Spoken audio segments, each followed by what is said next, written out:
that conversation into ROI. Don't get into that, because talking about firewall ROI is very, very difficult.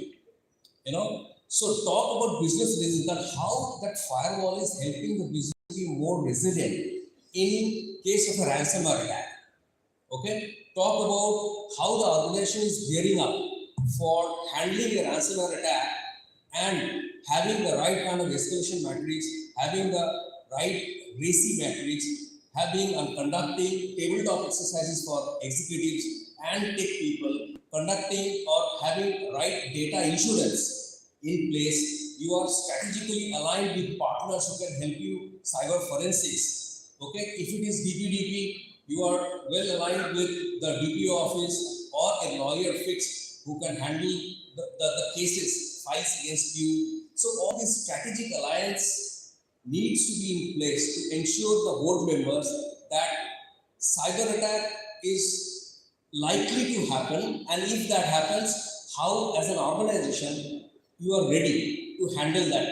Okay, so all these things brings a much more convincing answer to your question. Perfect. Very detailed, deep dive question. I think we should all have 15 more seconds on FAIR. Yes. So I have used FAIR for a couple of years.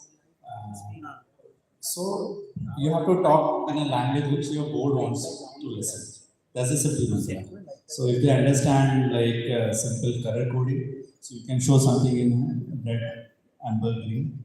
If they understand that. If they understand heat map, a big sophisticated thing, you can show something in heat map.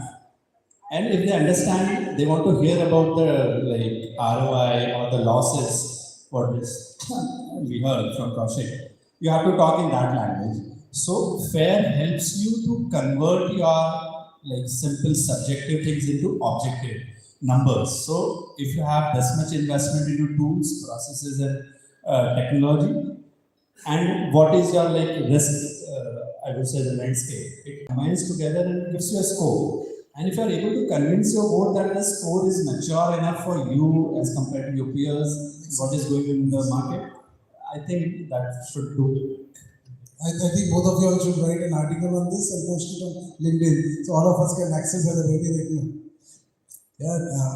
Next question to you, Krishnenjit, is you use a lot of code. Yeah. So cloud security, posture management.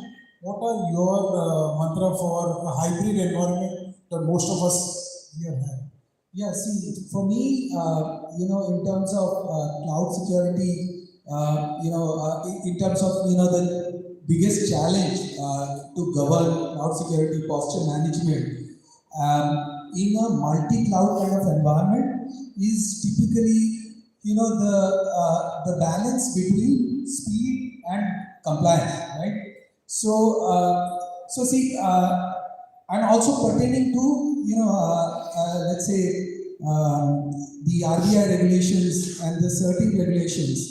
The real challenge is not the technology.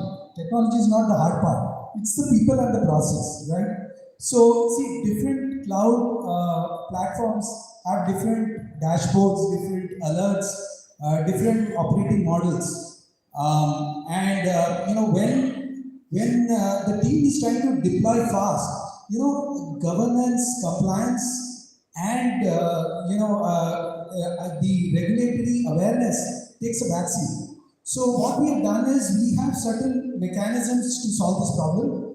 The first mechanism that we use is shift left and then use compliance as a code. So what we've done is we have embedded the RBI regulations and the certain regulations in the CI/CD pipeline. So nothing goes live unless it is in line with the baseline of the security requirements, right? So it's automatic. It's not an optional thing for the team, right? The second thing is you have a standard baseline across all the cloud environments, be it Azure, be it GCP or AWS. You have the same kind of encryption, you have the same kind of audit policies, and the same kind of account policies that you have across the cloud platform. So it's more there is no ambiguity. It's consistent in its approach. And the last two things is, one is obviously